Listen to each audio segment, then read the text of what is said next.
right, let's get started today. We're going deep on the Silk Road, and it's way more than just like some fancy fabrics, right? Yeah, you got it. We're talking a massive network of trade routes, crisscrossing Eurasia for centuries, connecting east and west and, impacting pretty much everything. Yeah, it's one of those things I feel like when you really start looking into it, you're like, oh, wow, that affected this, right. That affected this. It's one of those things in history that when you really start digging into it, you realize it touched upon almost every aspect of life, right? Trade, war, technology, religion, even disease. Yeah, it's a fascinating lens through which to view the development of human civilization. absolutely. So let's set the stage then. We tend to think of the Silk Road as this like ancient route. But when did this transcontinental exchange actually begin? Well, long before the Romans ever developed a taste for silk. There's evidence of trade happening across Eurasia as far back as 2000 BCE. We're talking about the movement of broomcorn millet. It's a hardy grain from China to Europe. It might sound simple, but that little grain tells us that people were already connected across incredibly vast distances. That's mind-blowing. It's like prehistoric FedEx across continents. Exactly. And it also highlights how the Silk Road wasn't just about luxury goods. Right. It was about the exchange of essential resources, agricultural knowledge. Imagine the impact of introducing a new crop like that into a different region. It could revolutionize their diet and farming practices. Totally. Makes you wonder what those early travelers were like. What would it even have been like to make that journey? Yeah. Well, hold on to your hats because the next chapter of this story is where things get really interesting. Around 900 BCE, on the steppes of Central Asia, we see this incredible convergence of military innovation.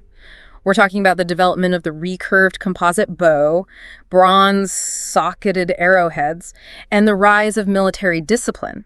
All of these elements combined gave birth to the fearsome horse archer. Yeah, the horse archers. I remember reading about them. Weren't they like the ninjas of the ancient world? Super stealthy and deadly. That's a great analogy. They were incredibly mobile and could strike with incredible accuracy. And these warriors weren't just raiding parties, they actually shaped the course of empires. They forced the Chinese to completely rethink their military tactics. And some historians even argued they played a significant role in the eventual decline of the Roman Empire. Wow, I had no idea their impact was that significant. So we're talking about groups like the Huns, the Avars, and the Mongols, right? Exactly. All of those groups originated from the steppes of Central Asia and used their mastery of horse archery to build vast empires and influence the course of history for centuries. It's amazing how something developed in one corner of the world could have such a ripple effect across entire continents. And that's one of the most important things to remember about the Silk Road. It wasn't just a route for silk, it was a conduit for everything. Religions and philosophies, technologies and diseases, all flowing back and forth between East and West. So let's dive into some of those specific things then. What were some of the most impactful examples of this exchange? Well, one that immediately comes to mind is gunpowder. A Chinese invention that, thanks to the Silk Road, made its way westward and completely revolutionized warfare in Europe. Yeah, it's hard to imagine medieval Europe without cannons and firearms. But how did that invention actually spread, though? Were there, like, traveling merchants who specialized in gunpowder? Or was it more of a gradual diffusion of knowledge? It was probably a combination of factors. You had merchants, diplomats, and even missionaries traveling along the Silk Road, and they would have carried knowledge of this new technology with them. And once it reached Europe, its impact was undeniable. Just think about battles like the Battle of Crécy in 1346, or the fall of Constantinople in 1453. Gunpowder played a decisive role in both of those events. It's incredible to think how a single invention could shift the balance of power so dramatically. It really underscores just how interconnected the world already was, even back then. Absolutely. And that brings us to another Chinese invention that traveled west and had a massive impact. Paper. It might seem mundane now, but imagine a world without readily available paper. Yeah, it's hard to even fathom. We take it for granted now, but paper really fueled an intellectual revolution. Precisely. Its cheapness and availability allowed for the creation of vast libraries in the Arab world, and eventually led to the rise of printing in Europe, which of course democratized knowledge in a way that was never before possible. Yeah. It's almost like paper was the original internet in a way, spreading ideas and information across vast distances. That's a great way to put it. It shows how even seemingly simple innovations could have far-reaching and profound consequences. So we've talked about the movement of goods and technologies, but I know the Silk Road also played a role in the spread of diseases, right? Unfortunately, yes. The interconnectedness fostered by the Silk Road had a darker side. One of the most devastating examples of this is the Black Death, a plague that traveled along the Silk Road and ravaged Europe in the 14th century. I can't even imagine the devastation that must have caused. It's estimated to have killed millions of people, leading to widespread social upheaval, economic disruption, and a fundamental rethinking of medical practices. It's a stark reminder that globalization, even in its ancient forms, has always come with risks as well as rewards. It's not just about the silks and the spices, right? It's about the unintended consequences as well. You're absolutely right, and that's an important thread to keep in mind as we continue to explore the Silk Road story. Okay, so we've covered the early origins of trade, the rise of the horse archer, and the impact of inventions like gunpowder and paper. Where do we go from here? Well, while Europe was dealing with the Black Death and focusing on land-based trade, China was making some incredible advancements in maritime technology. In fact, in the 15th century, they launched a fleet of ships that dwarfed anything Europe had ever seen. Wait, China had a massive fleet of ships during the 15th century? I've never even heard of this. It's a fascinating chapter of history that often gets overlooked. Okay, tell me more. I'm hooked. Let's dive into the story of the Great Fleet and explore what China was up to while Europe was still trying to find its sea legs. Perfect. Let's unpack that next. So picture this. It's the early 1400s, and while Europe is still recovering from the Black Death, China is launching a fleet of ships, so massive it would make Columbus blush. Okay, I'm really intrigued now. What was the purpose of this great fleet, as you call it? Well, this was during the Ming Dynasty, and the emperor at the time, Yongle. He wanted to showcase China's power and wealth to the world. He commissioned the construction of hundreds of ships, some of which were over 400 feet long. To put that in perspective, Columbus's flagship, the Santa Maria, was a mere 85 feet. Wow, that's a serious size difference. What were these ships even carrying?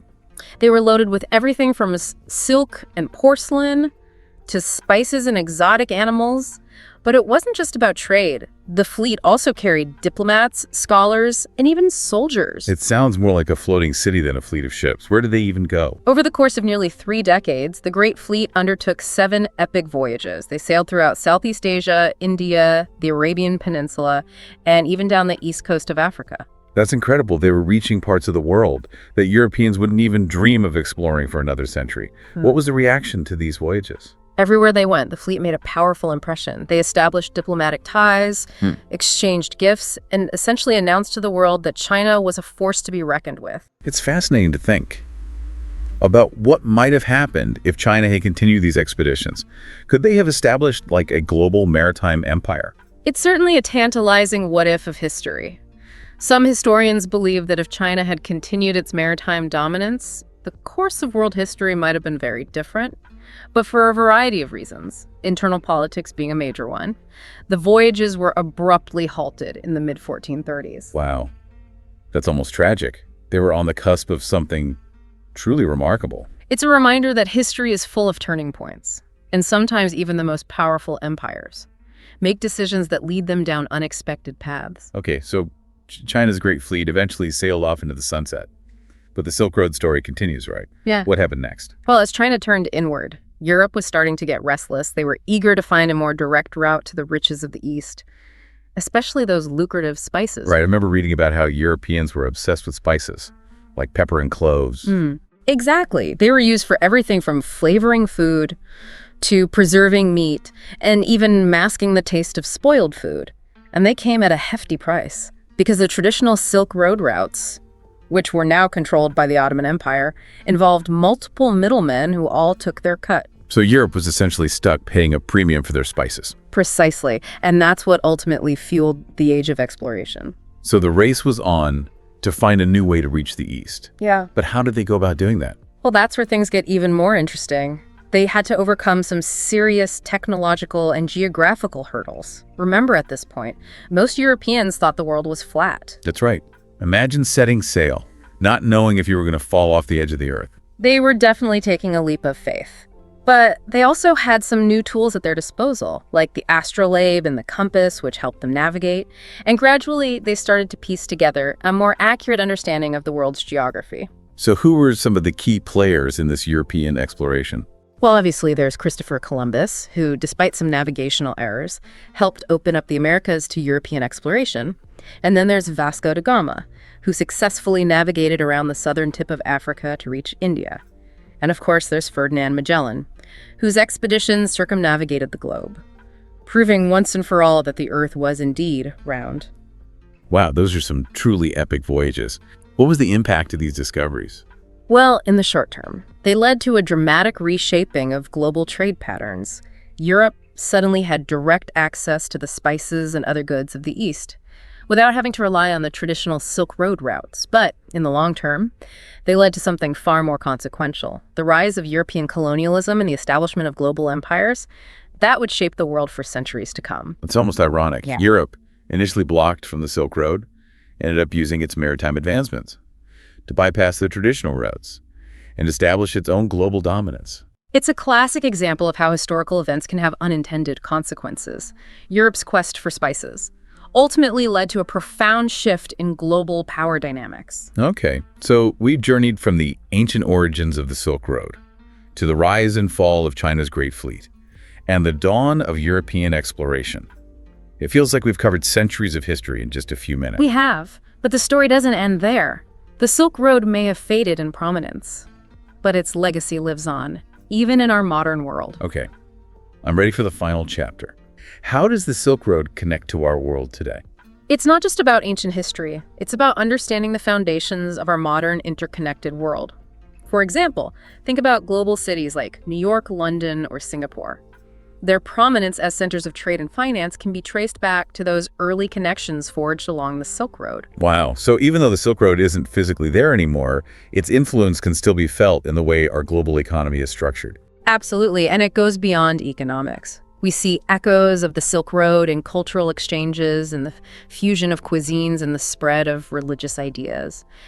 The world has always been interconnected, and the Silk Road is a powerful reminder of that enduring truth. It makes you wonder if there are modern-day equivalents of the Silk Road. Like, are there projects or initiatives that are trying to recreate that spirit of connectivity on a global scale? Well, one that comes to mind is China's ambitious One Belt, One Road initiative. It's essentially a modern-day revival of the Silk Road, aiming to connect Asia, Europe, and Africa through a vast network of infrastructure projects. So they're literally trying to rebuild the Silk Road for the 21st century. In a way, yes. They're building roads, railways, ports, and pipelines, all with the goal of facilitating trade and economic development across a massive swath of the globe. It sounds like a monumental undertaking. What's the driving force behind it? Well, there are multiple motivations. China wants to secure access to resources and markets, expand its economic influence, and strengthen its geopolitical position. But it's also framed as a collaborative effort, a way to promote shared prosperity and foster closer ties between nations. Makes you wonder if this new Silk Road will have the same kind of impact as its ancient predecessor. Could it reshape global trade patterns, spark cultural exchanges, and maybe even lead to unintended consequences just like the original Silk Road did? Only time will tell, but it's certainly a fascinating development to watch. It's a reminder that history doesn't just repeat itself, it rhymes. And the themes of connectivity exchange and the pursuit of new horizons that define the Silk Road are as relevant today as they were centuries ago. That's a great point. Yeah. So as we wrap up our deep dive into the Silk Road, what's the one key takeaway you want our listeners to walk away with? I think the most important lesson is that our world has always been interconnected, that the exchange of goods, ideas, and cultures is an essential part of the human story. The Silk Road might be ancient history, but its legacy lives on in countless ways, shaping our economies, our cultures, and even our understanding of who we are as a species.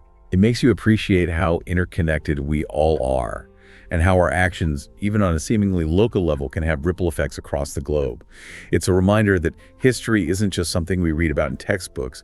It's a living, breathing force that continues to shape our world today. Exactly.